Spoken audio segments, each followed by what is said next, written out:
negara lain adalah mengenai biaya, mereka akan memiliki kewajiban etis terhadap pekerja lokal. Nah, OECD ini juga mengatakan bahwa perusahaan harus yang pertama menghormati hak pekerja untuk berserikat dan melakukan negosiasi secara adil, lalu mematuhi standar ketenagakerjaan yang tidak lebih buruk dari standar perusahaan lain di negara tersebut. Yang ketiga, memberikan pelatihan dan pengembangan bagi tenaga kerja lokal. Yang keempat, memberikan pemberitahuan yang wajar jika ada PHK massal atau penutupan perusahaan, serta bekerja sama untuk meminimalkan dampaknya. Terus selanjutnya, menerapkan kesempatan kerja yang setara tanpa diskriminasi dalam perekrutan, gaji, promosi, atau pelatihan. Selanjutnya, tidak melakukan intimidasi atau ancaman seperti memindahkan operasi untuk menekan pekerja dalam proses negosiasi. Yang terakhir, memfasilitasi organisasi pekerja dalam melakukan perundingan kolektif demi manajemen. Oke, sebentar. Nah, tadi sudah dibahas mengenai bahwa dalam menerapkan nilai etika dalam bentuk etika baik universal maupun partikularisme,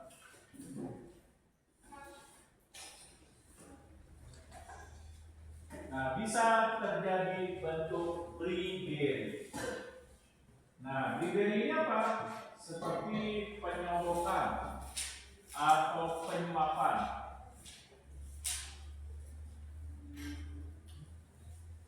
Yang terjadi dalam praktek bisnis. Nah, lalu ada dalam bentuk corruption atau korupsi. Nah, apa ini korupsi? Nah, atau sering juga dalam bahasa Inggris disebut corruption. Nah, baik penyuapan dan korupsi keduanya merupakan pelanggaran nilai etika yang bersifat universal, karena beberapa di seluruh negara di dunia, baik di Asia, Eropa, Amerika, itu menindak tegas segala bentuk penyuapan maupun bribery. Nah, karena pelanggaran etika ini, maka akan menyebabkan dampak buruk dalam bisnis, seperti dalam bisnis yang dikelola oleh perusahaan multinasional. Nah, menurut Lubis, apa dampak buruk dari bisnis terhadap bentuk pelanggaran etika yang bersifat universal, yaitu bribery dan corruption? Nah, coba Lubis.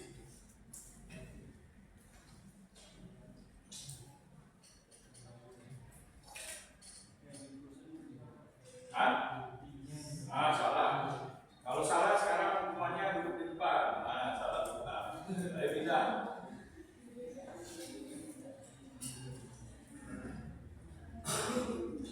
Ayo pindah depan.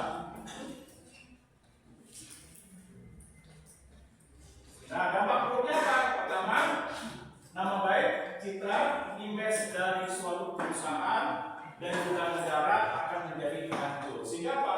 Sehingga ketertarikan untuk melakukan investasi akan menjadi semakin rendah dan berdampak pada nilai pertumbuhan ekonomi dalam bisnis global, seperti dalam investasi, ekspor, impor, melakukan franchise, melakukan lisensi. Nah, sehingga kepercayaan menjadi hilang.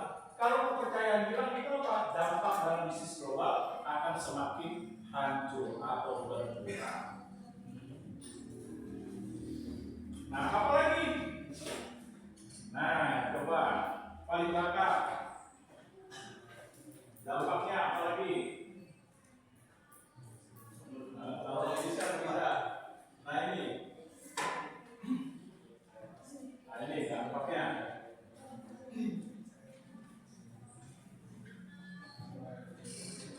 Oh, itu sih paham. Yang lain. Sudah tadi PMK, penanaman modal asing. Apalagi? Ya, udah bisa kita. Ya.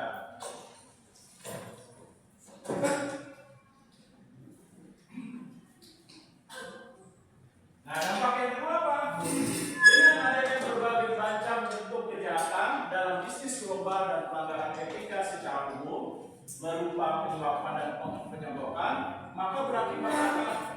Berakibat buruknya terhadap pengelolaan bisnis global. Seperti apa berbagai buruknya?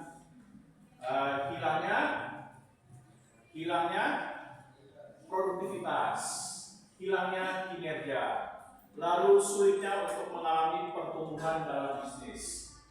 Nah, lalu bisa dikenakan sanksi dan pelanggaran seperti pencabutan izin usaha dan lain sebagainya. Oke, yang ketiga dampaknya apa nih yang ketiga? Nah, coba Ryan. Nah, dampak yang ketiga.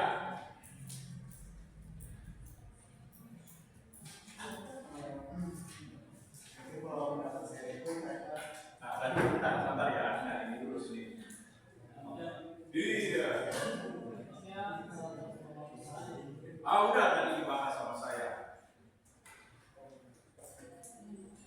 Iya Pak, Udah tadi. Ya udah, tidak Pak, ayo. Nah, tidak sini. Dampak yang ketiga apa? Nah, kelangsungan hidup perusahaan menjadi tidak terjamin dikarenakan banyaknya pelanggaran-pelanggaran etika yang dilakukan akan dikenakan sanksi sesuai dengan pelanggaran tersebut sehingga kelangsungan hidup perusahaan menjadi kurang terjamin. Seperti dikenakan sanksi pencabutan izin usaha, dikeluarkan dari suatu negara, tidak boleh untuk melakukan bisnis global lagi. Hal ini dikarenakan pelanggaran-pelanggaran etika yang bersifat universal, seperti bribery atau korupsi. Nah, oleh sebab itu, maka diperlukan upaya-upaya untuk penegakan etika yang bersifat universal. Nah, upayanya apa saja nih upayanya? Nah, upayanya masih ada di bawah kosong. Nah, coba paling belakang gondrong.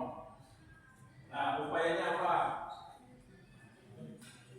Nah, ini upayanya. Upaya untuk mengatasi, mengurangi atau untuk mencegah terjadinya pelanggaran etika yang bersifat umum seperti yang kita bahas saat ini, yaitu bribery, penyuapan dan korupsi.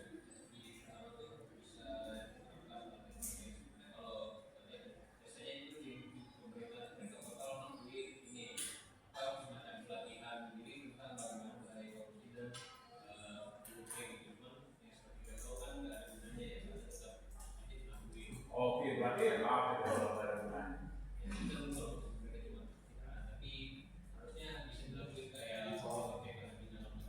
Pengecekan gimana? Kalau bisa nggak ada akuntansi di sini.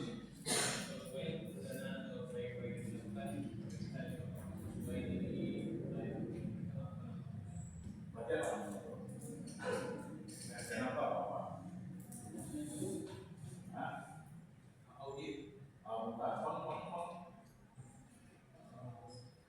Ya, itu memperketat pengawasan terhadap peraturan dan ketentuan dalam menjalankan nilai etika. Sehingga apa? Sehingga bentuk-bentuk pelanggaran itu bisa diatasi atau diminimalisir. Nah, dengan melakukan pengawasan yang ketat sesuai dengan ketentuan, aturan dan prosedur. Ya, pengawasan yang ketat. Nah, lalu apa lagi? Sering beribadah, Pak.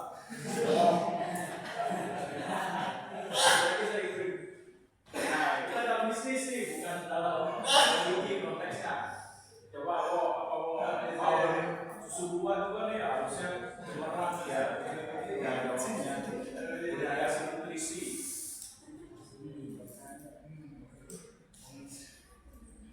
Itu pengawasan ya.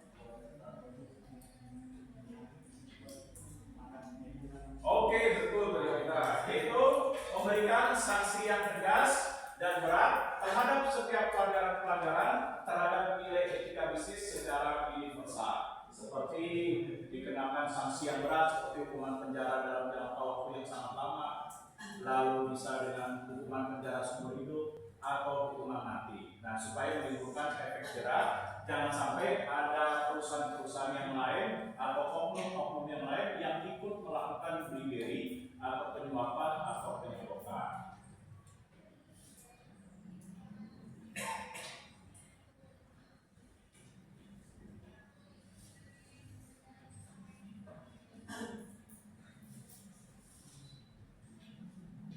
Nah, apalagi pengawasan, sanksi yang berat, apalagi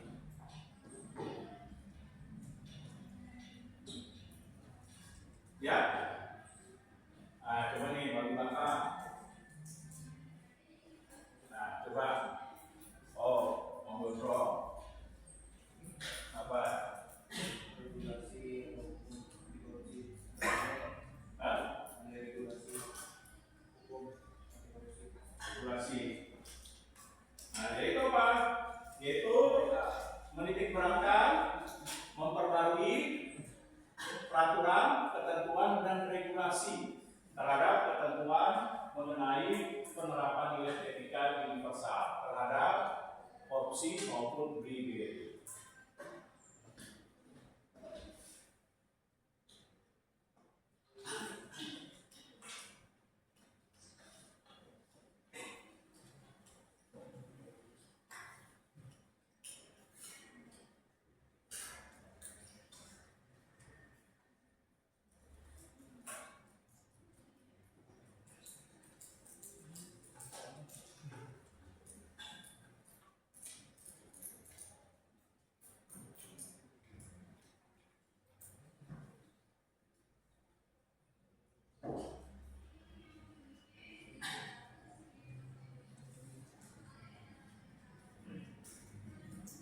Nah, lalu apa lagi yang bisa kita lakukan dalam suatu negara untuk mencegah, mengurangi, menindak terhadap bentuk pelanggaran etika universal agar kegiatan bisnis yang dilakukan seperti bisnis global terhadap perusahaan-perusahaan baik perusahaan dalam negeri dan perusahaan asing, nah bisa dilakukan dengan baik dengan pengawasan terhadap bribery, penyuapan dan penyogokkan. Nah, apalagi nih bentuk upaya yang dilakukan?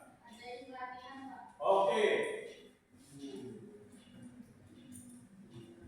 Nah, memberikan pelatihan, edukasi terhadap arti penting etika secara universal.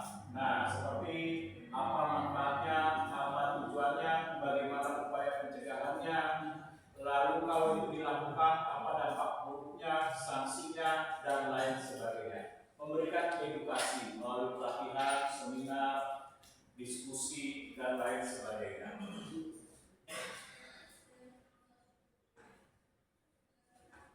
Nah, lalu apa lagi yang bisa kita lakukan? Iya, menerapkan kegiatan dan aktivitas bisnis yang menjunjung tinggi nilai etika. Nah, dengan apa? Dengan good corporate responsibility. Nah, dengan cara apa? Menegakkan nilai integritas. Berupa apa sih integritas? Agar dapat mencegah, mengurangi, atau meminimalisir, atau menghindari terjadinya korupsi dan bribery. Apa nih? Nah, integritasnya. Baik, kejujuran, keterbukaan, informasi, data.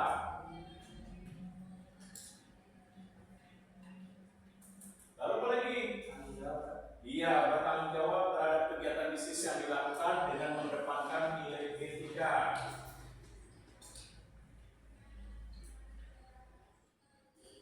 Nah, apa lagi? Kira-kira kejujuran, keterbukaan, tanggung jawab, melaksanakan fairness. Apa ini fairness? Keadilan dalam melakukan setiap kegiatan bisnis untuk mencegah, menanggulangi, dan menghindari terjadinya korupsi dan penyuapan. Nah, untuk itulah maka diperlukan nih organisasi yang dibentuk untuk bisa memberikan masukan, saran, dan pengawasan terhadap pelanggaran nilai etika. berupa corruption dan bribery, maka dibentuklah OECD. Nah, coba kalian cari apa itu OECD. Singkatan dari Organization Economics Development.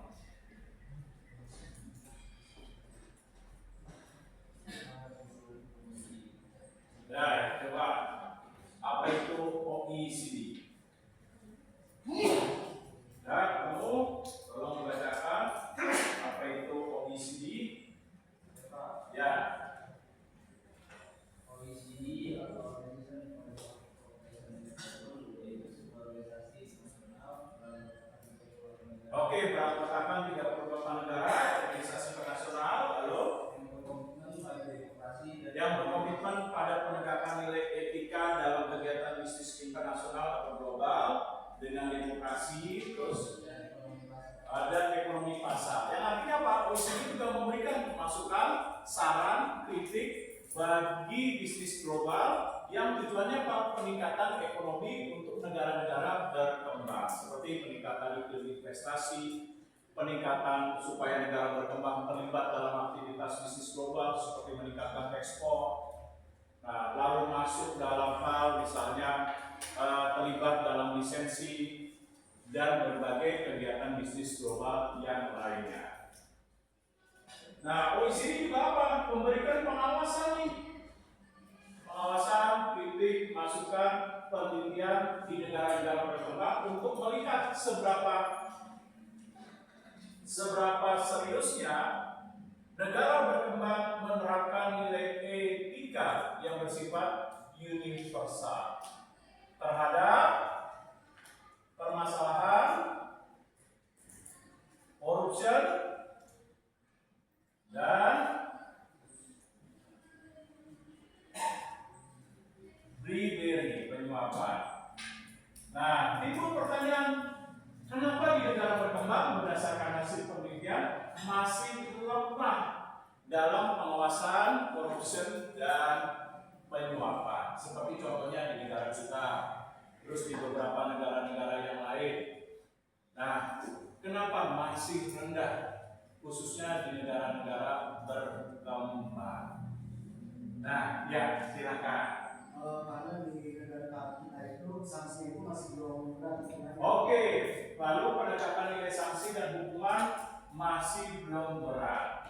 Nah, masih dinilai terlalu ringan. Misalnya, yang korupsi 5 miliar penjara 4 tahun, tapi nyolong ayam 6 tahun. Udah nyolong dihukum lagi upahnya nggak berbentuk, ya bingung yang mana mata, yang mana alis, pokoknya udah bonyok aja. Nah, lalu apa lagi? Ya?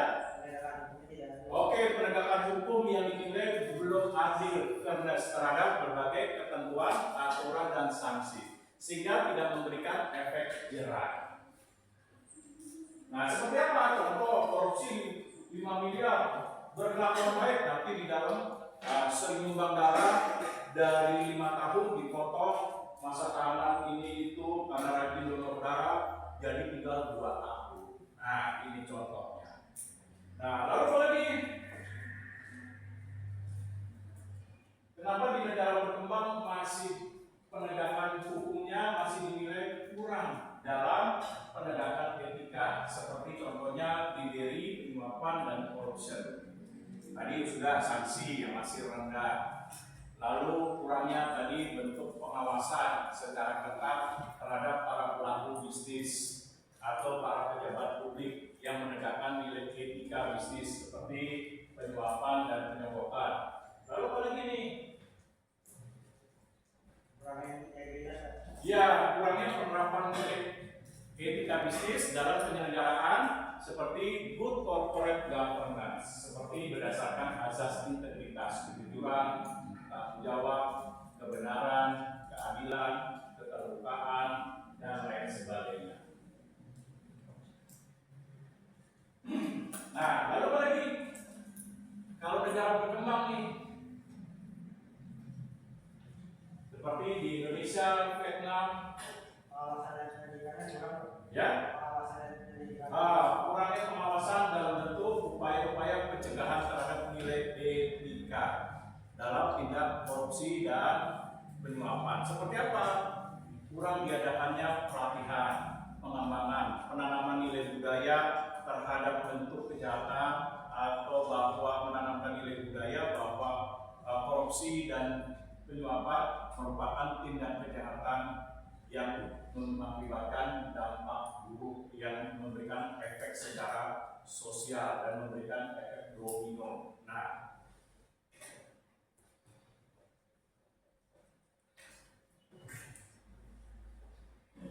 saya stop dulu. Ada pertanyaan kira-kira sebelum dilanjutkan kelompok? Mungkin dari ini ada?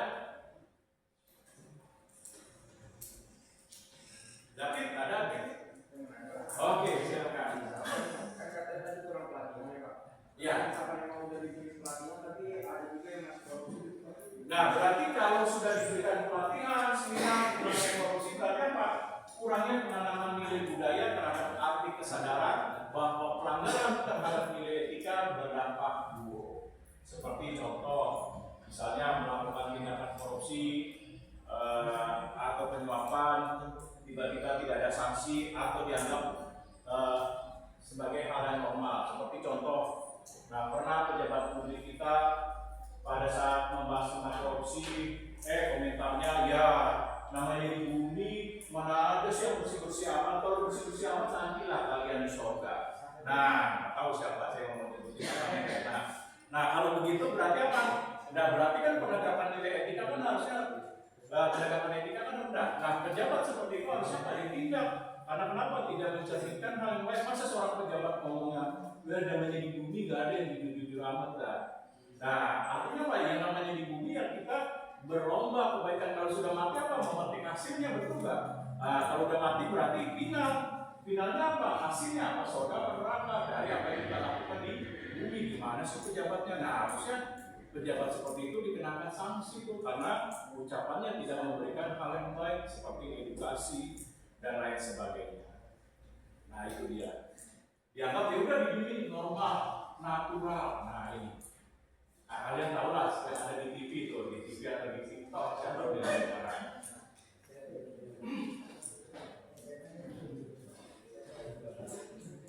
Nah, ada lagi yang ngomong? Tadi ya, silakan.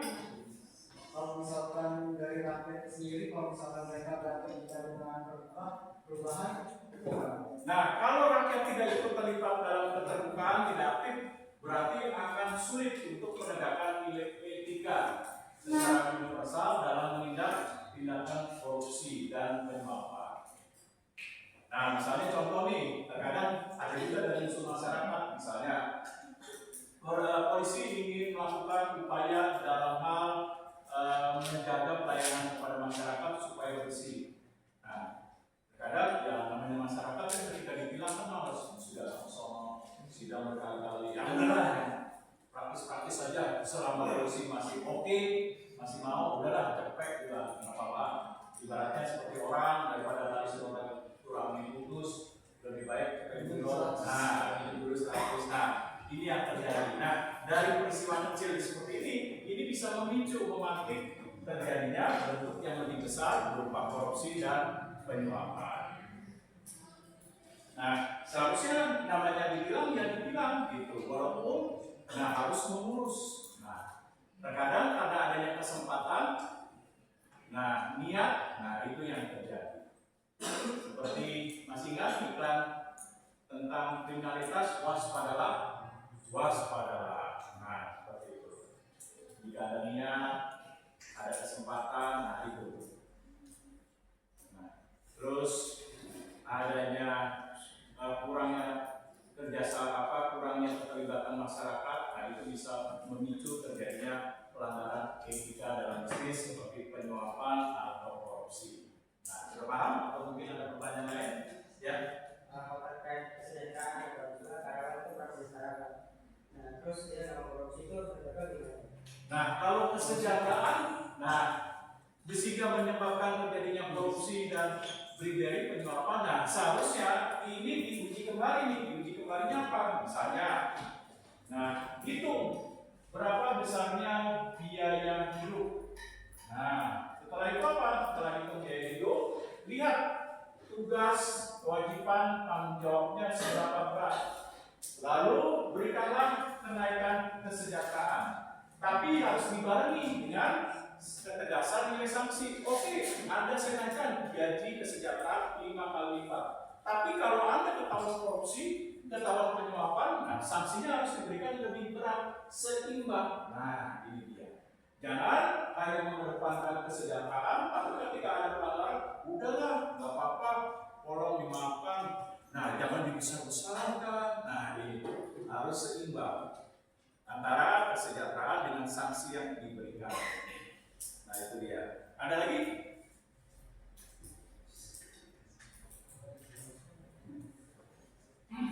Kalau misalkan ada pengawasan juga nih, yang korupsi itu misalkan kepala gitu. Tapi pengawasan aku itu gimana? Nah, seharusnya sih tidak boleh. Namanya pengawasan tidak boleh tebang pilih. Artinya ketika ada pelanggaran, nah harus dikenakan sanksi yang tegas. Nah, untuk apa? Untuk menimbulkan efek jerah. Seperti contoh negara China. Mengapa negara China ini sekarang menjadi urutan 10 besar negara yang bersih dalam penyelenggaraan pemerintah, khususnya dalam korupsi dan juga dalam hal penyuapan. Nah, karena pertama sanksi yang berat, yang kedua mereka tegas. Salah satunya tegas waktu dipimpin oleh Presiden Zhu Rongji. Nah, ketahuan pamannya korupsi sebagai wali kota, apa yang menjadi? Langsung pamannya sendiri dihukum mati tanpa adanya negosiasi. Pamannya sendiri pada saat itu dijatuhkan sanksi oleh Partai Komunis, dikenakan hukuman mati dengan apa? Tembak. Lalu biaya pelurunya dikenakan oleh keluarganya, nggak boleh dibiayai negara. Lalu apalagi? Nah, diperlakukan sebagai sanksi sosial, ditempel di papan hukuman negara serta di web bahwa ada pada saat ini hukuman mati dengan nama siapa, istrinya siapa, anaknya siapa, marganya dari mana dipermalukan. Nah, tujuannya apa ini? Agar tidak ada bentuk pelanggaran terhadap korupsi dan kriminalitas. Nah, sehingga apa? Ketika ini dilakukan menyebabkan timbulnya efek jerah karena adanya sanksi sosial. Nah, seperti tadi, udah kalau di China kan seharusnya kalau udah dihukum mati, biayanya ditanggung keluarga, ditambah lagi apa? Diperiksa dulu. Nah, sebelum dihukum mati, periksa kesehatannya. Kalau kesehatannya bagus, semuanya diambil, mata diambil buat nanti donor. Nah, lalu apa lagi? Nah, ginjalnya kalau masih bagus diambil. Nah, makanya kalau di China donor itu lebih murah dibanding Indonesia. Kenapa? Dari narapidana yang melakukan tindakan korupsi. Nah, ini dia.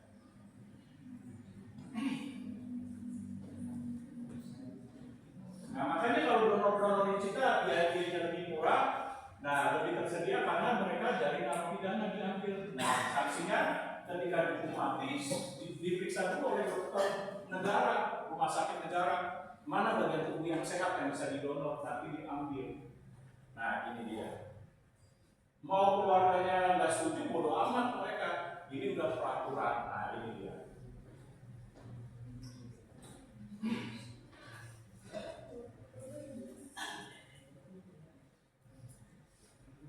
Nah, seperti apa contoh yang lain? Seperti kasus masih kan?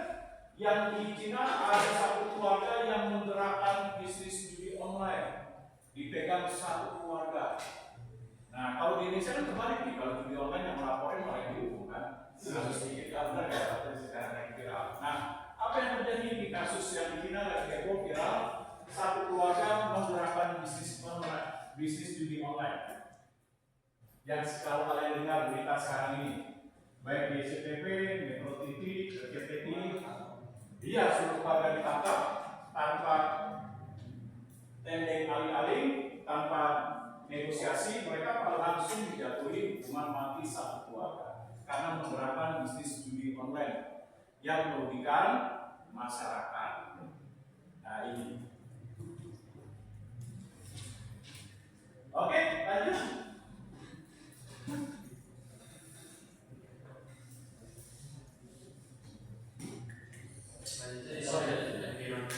Environmental stewardship. Berusaha 12 sering diteliti karena memilih lokasi negara dengan aturan lingkungan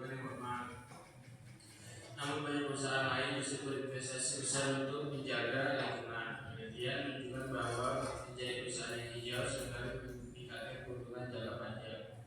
Pedoman OECD menekankan bahwa perusahaan wajib melindungi lingkungan dan kesehatan masyarakat, terutama dalam hal yang pertama risiko kesehatan publik, mempertimbangkan dampak lingkungan sebelum membuat keputusan bisnis. Yang kedua, dampak lingkungan, memberi informasi yang jelas dan tepat waktu kepada pihak berwenang. Tiga, pencegahan kecelakaan, menggunakan teknologi aman, melakukan audit lingkungan, memberikan pelatihan, menyiapkan rencana darurat, dan mendukung edukasi masyarakat. Namun praktik ini menghadapi tantangan. Regulasi lingkungan yang ketat dapat meningkatkan biaya sehingga beberapa perusahaan memilih negara dengan aturan lebih longgar. Tantangannya adalah mencari keseimbangan antara kebutuhan pembangunan ekonomi dan penciptaan lapangan kerja dan kewajiban perusahaan untuk menjaga lingkungan serta memperoleh keuntungan. Oke, OECD juga berperan selain memperhatikan, mengawasi, memberikan kritik, saran, lalu memberikan upaya penelitian terhadap penerapan nilai etika yang bersifat universal, seperti memantau terhadap negara-negara berkembang dalam mengatasi korupsi dan bribery. Nah, OECD juga memberikan perhatian dalam kegiatan bisnis harus ada nilai keseimbangan alam. Atau yang sekarang sedang terkenal dinamakan Go Green Economy. Nah, apa nih Go Green Economy? Jadi setiap perusahaan yang melakukan bisnis global seperti perusahaan-perusahaan asing yang melakukan penanaman investasi di suatu negara diwajibkan ada bentuk pelestarian lingkungan alam. Nah, bentuknya apa nih? Bentuk pelestarian lingkungan alam. Bentuknya, nah, ada yang mau ngasih pendapat bentuk pelestarian lingkungan alam? Ya, bisa ikut terlibat dalam reforestation, penanaman kembali hutan yang sudah gundul. Nah, ikut terlibat dalam 1 juta penanaman 1 juta pohon. Ya, lalu apa lagi? Mengurangi penggunaan efek rumah kaca.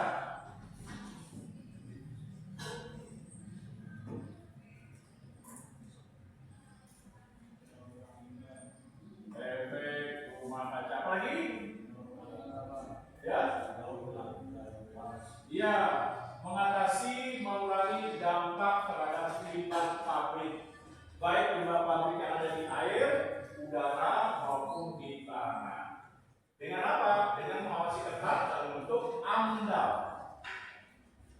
Apa ini AMDAL? Analisis mengenai dampak lingkungan. Nah, lalu apa lagi? Ya. Oke, menciptakan industri otomotif yang ramah terhadap lingkungan, seperti memperhatikan pembuangan asap kendaraan dengan mengurangi emisi. Seperti apa?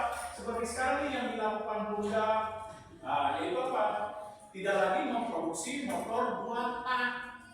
Nah, coba sekarang Honda nggak ada buatan, atau motor-motor yang lain ya, Suzuki sekarang sudah nggak ada buatan. Kenapa? Itu motor buatan sekarang tidak beredar lagi. Oke, karena buatan itu membuang emisinya sangat besar.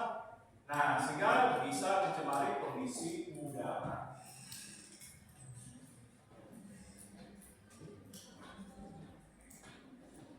Nah, maka dari itu setiap perusahaan sebelum melakukan upaya dalam menjual produknya, memasarkan produknya, dia harus uji emisi dulu. Nah, seperti yang dilakukan Honda, uji emisi terhadap produk-produk motor yang dihasilkan. Nah, lalu apa lagi nih? Bentuk kepedulian terhadap lingkungan. Nah, selain alam, bisa lingkungan sosial. Nah, lingkungan sosial ini apa? Lingkungan sosial. Oke, dalam bentuk CSR. Seperti Aqua, dalam setiap produknya, setiap produk Aqua yang terjual itu disumbangkan 100 rupiah, dikumpulkan untuk apa? apa? Penyediaan air bersih di daerah Nusa Tenggara Barat dan Nusa Tenggara Timur. Nah, ini dalam bentuk sosial. Lalu apa lagi? Yang mau mudik kehabisan uang. Nah, bisa kok dengan cara nebeng dengan acara Sido Muncul. Nah, Dewo bisa datang tuh. Nanti di terminal Pulau Gadung ikut dalam acara Sido Muncul supaya bisa mudik gratis kok. Kalau Dewo lagi bokeh, kalau lagi bokeh bisa. Nah, lalu apa lagi? Sosial. Oke, ikut peduli dalam musibah seperti mengumpulkan dana di masyarakat, SCTP peduli. Nah,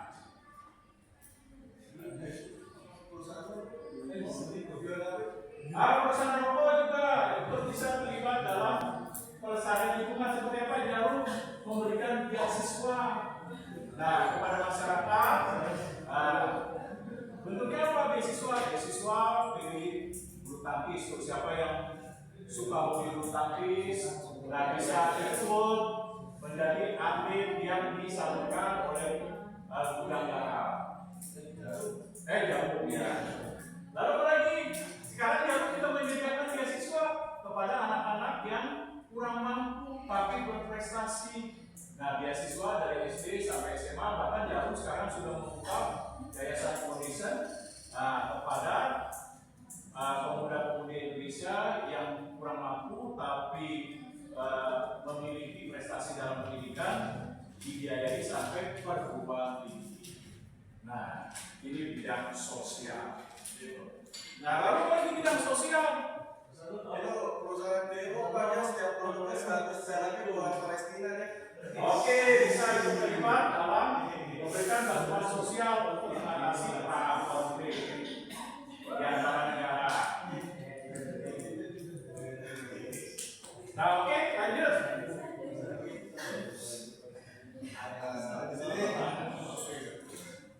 Di sini selanjutnya ada strategis for managing ethical conflict. Ada mengelola dalam batasan etika dan moral. Yang pertama itu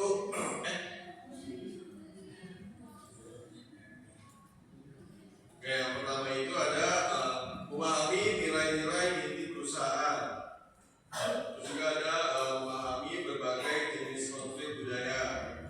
Terus juga ada memahami batasan dari universalisme. Ada juga memahami konteks budaya yang mendasari suatu kesepakatan.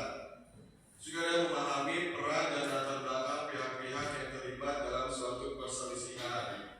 Lalu ada memahami konteks atau dasar dari konflik. Juga ada memahami berbagai jenis konflik lintas budaya.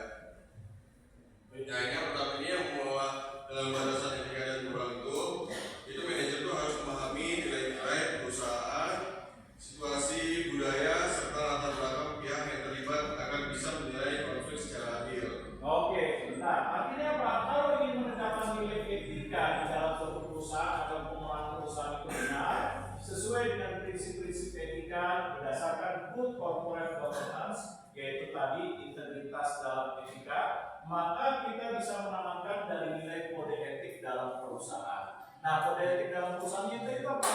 Mengedepankan tadi misalnya setiap karyawan tidak boleh menggunakan aset perusahaan untuk kepentingan pribadi. Lalu apa lagi? Tidak boleh menggunakan nama perusahaan untuk kepentingan pribadi. Misalnya, saya kerja di Pertamina, BUMN. Nah, menggunakan nama besar Pertamina supaya bisa pinjam uang. Nah, ini dia. Jadi penegakan nilai etika berdasarkan kode etik. Lalu apa lagi? Tidak boleh menggunakan nama baik perusahaan seperti saya kerja di Bank Mandiri. Nah, bagian posisi analisis kredit. Nah, lalu saya manfaatkan, ayo pedagang yang mau pinjam kredit boleh, tapi dengan catatan biaya administrasinya 2 juta, padahal cuma 200.000. Nah, menggunakan nama baik Bank Mandiri. Nah, lalu apa lagi?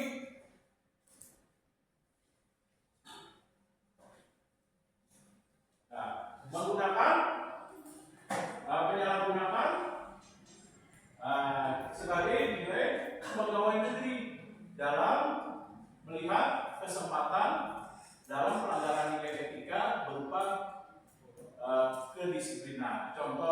sudah diterima jadi PNS. Nah, di bagian misalnya administrasi puskesmas, tapi maunya kerjanya 0702 atau 0702 masuk jam 7, jam 2 udah cabut mau pulang. Nah, batalion istilahnya batalion 0702 masuk jam 7 mau jam 2 mau pulang. Nah, bahkan sebelum jam 7 nah masih itu lagi, masih ngopi, masih merokok, belum masuk. Nah, habis itu udah pasien banyak di puskesmas, baru nyampe jam 10. Nah, aturannya jam 3, jam 4 baru tutup. Nah, jam 2 udah beres-beres, ada pasien udah nggak bisa dilayani. Nah, ini dia. Nah, aja Pak, bentuk nilai pelanggaran etika dalam kode etik dengan melihat lemahnya pengawasan terhadap kedisiplinan. Kalau ini Pak, tentara dari dokter untuk bidan gimana Pak?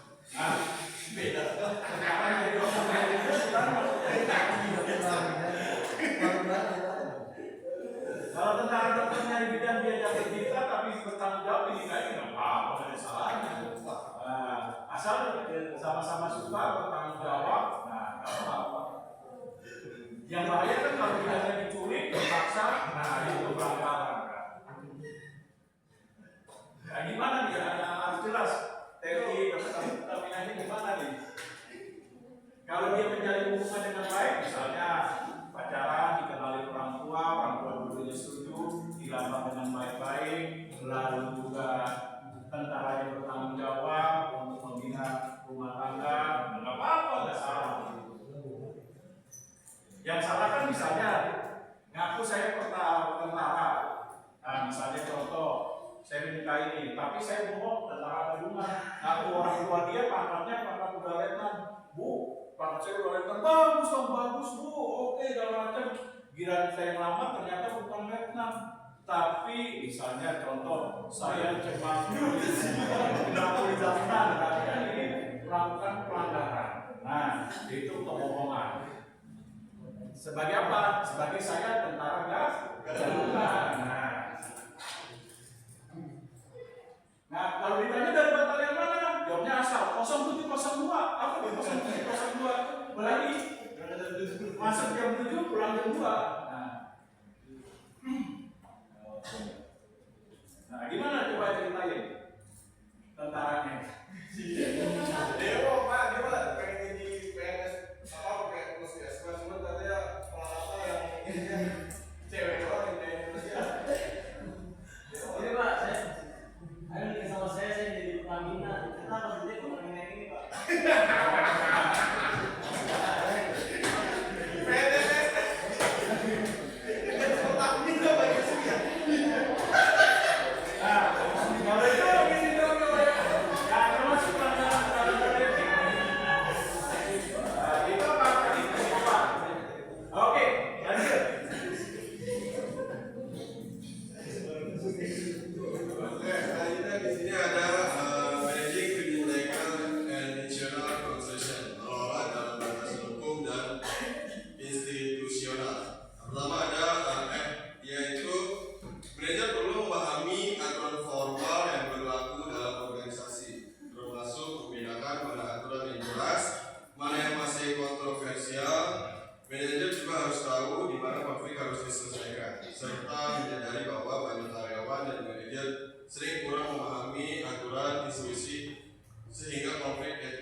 Perusahaan multinasional itu bisa menjalankan etika, berarti harus diberikan pembekalan terhadap pengetahuan, wawasan, pemahaman melalui sosialisasi, melalui seminar, melalui pelatihan berupa apa? Ketentuan, aturan-aturan dan prosedur yang jelas, seperti apa yang tidak diperbolehkan, apa yang diperbolehkan, apa yang tidak diperbolehkan, bentuk pelanggarannya apa saja, sanksinya, dan lain sebagainya. Nah, sehingga jelas apa saja yang perlu diterapkan dan dilaksanakan dalam nilai faktor etika. Oke, lanjut.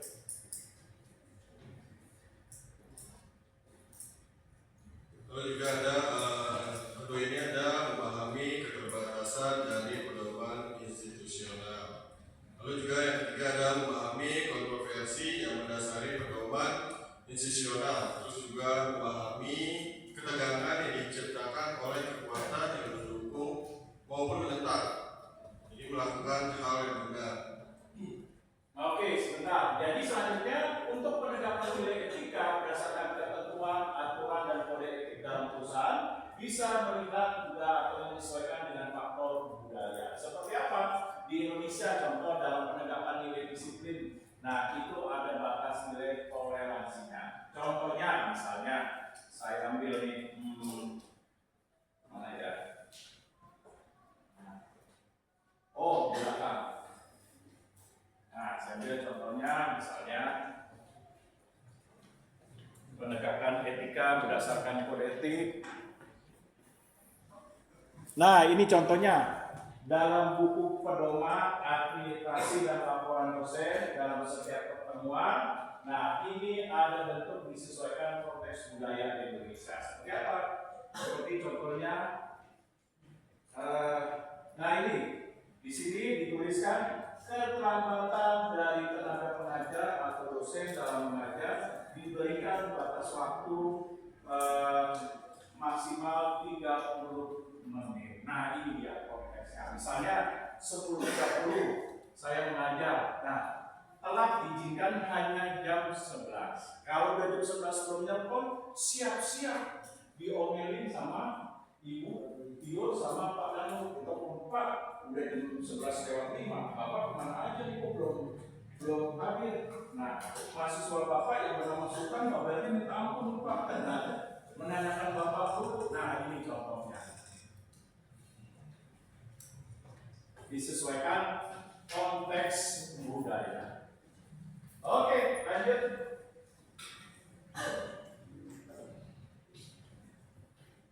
Terus selanjutnya ada memahami di mana konflik harus diselesaikan. Terus di sini yang terakhir ada memahami kurangnya edukasi atau kesadaran tentang pedoman institusional dalam pelatihan manajer. Oke, sebentar. Nah, selanjutnya apa? Selanjutnya apabila terjadi permasalahan dan faktor etika dalam penindak tegasan faktor etika dalam memberikan sanksi sehingga bisa menimbulkan konflik, berarti apa? Dalam penerapan etika perhatikan nih nilai ketentuan, aturan, regulasi, pembuktiannya, dan jenis pelanggarannya. Nah, sehingga bisa dipertanggungjawabkan sehingga konflik dalam penegakan nilai etika bisa dihindari. Nah, lalu apa lagi? Nah, melihat pedoman-pedoman dalam pelaksanaan etika, jangan sampai pelaksanaan etika itu hanya sebatas formalitas. Ya udah, yang penting ada pendidikan, yang penting ada sosialisasi, yang penting ada seminar. Jangan berhenti sampai di situ ya. Harus ada tindak lanjutnya. Yaitu apa tindak lanjutnya? Continuousnya. Seperti memperhatikan pelaksanaannya, pengawasannya, penegakannya, sanksinya, dan lain sebagainya. Oke, lanjut. Udah Pak? Ya, udah. Nah, coba nih. Kesimpulannya dari belakang dulu deh. Kesimpulan.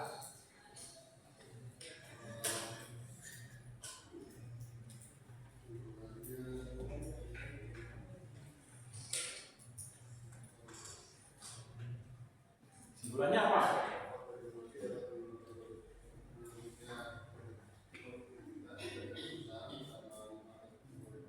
Oke, dampak daripada korupsi dan penyuapan bisa menurunkan produktivitas, lalu menurunkan nilai peningkatan investasi dan nama baik dari suatu negara dalam melakukan kegiatan bisnis, seperti mengurangi penanaman modal asing atau iklim investasi menjadi semakin berkurang. Oke, nah coba ini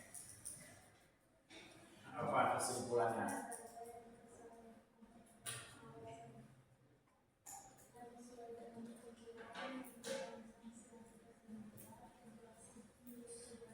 Oke, betul. Untuk penegakan nilai etika dalam bisnis, dalam diterapkan untuk bisnis global, bisa dengan penegakan etika, sanksi, memperhatikan regulasi dalam pengawasan, dan juga memperketat dalam hal setiap praktek-praktek bisnis serta mengevaluasi kembali peraturan, ketentuan, undang-undang dan regulasi yang berlaku. Oke, coba nih apa kesimpulannya? Satu saja.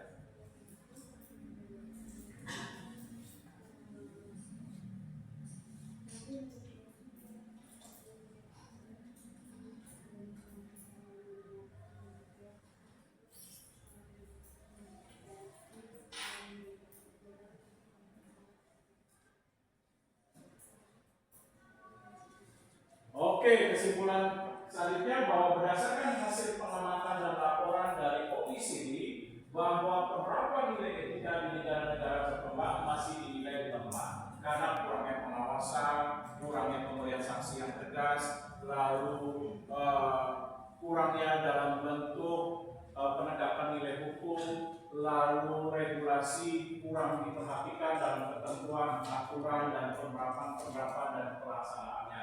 Terkadang antara regulasi dan prakteknya jauh dari akui dan pandangan dalam peribahasa.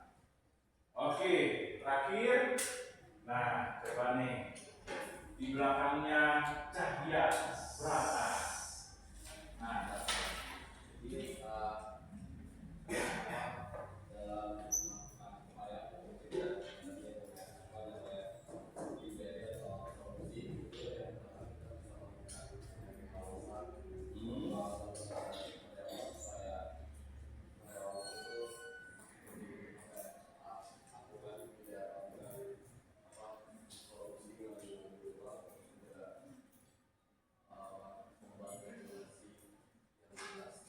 jadi membuat ketentuan dan aturan regulasi yang jelas berdasarkan sanksi-sanksi, jenis-jenis pelanggaran, pembuktiannya dan lain sebagainya. Lalu apa lagi?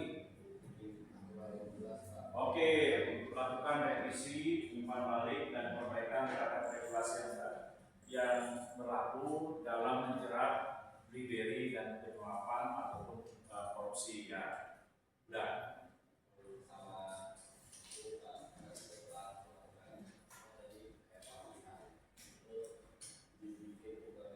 oke, setelah dilakukan pelatihan, maka bagaimana melaksanakan mekanisme dari penegakan nilai etika? Oke, jangan lupa satu lagi apa? Penegakan nilai etika harus dimulai dari perusahaan itu sendiri dalam penerapan nilai kode etik berupa pelaksanaan etika dengan menegakkan nilai-nilai budaya. Oke, saya stop. Ada pertanyaan kira-kira? Kalau tidak ada, saya tutup. Mungkin cukup sekian. Terima kasih atas perhatiannya. Saya tadi partisipasi. Kalau dia mau maaf, Dikasih tanda.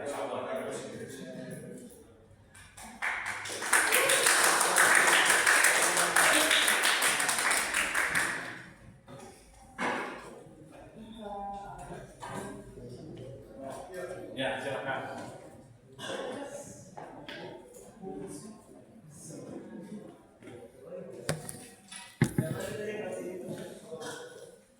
Nah, jangan lupa.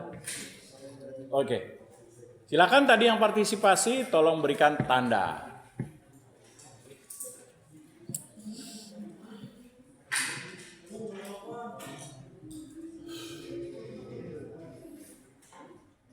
Tadi Wahyu masih ada, kenapa sekarang nggak ada ya? Nongol. Waduh.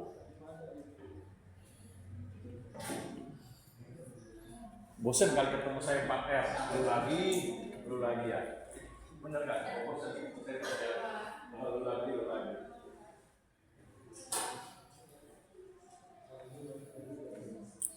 Ya, silakan selanjutnya.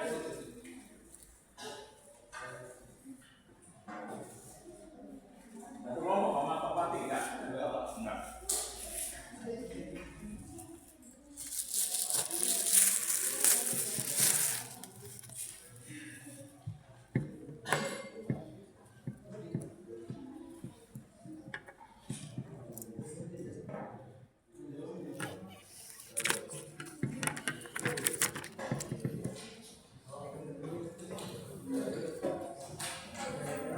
Ya. Oh ya, silakan. Oke.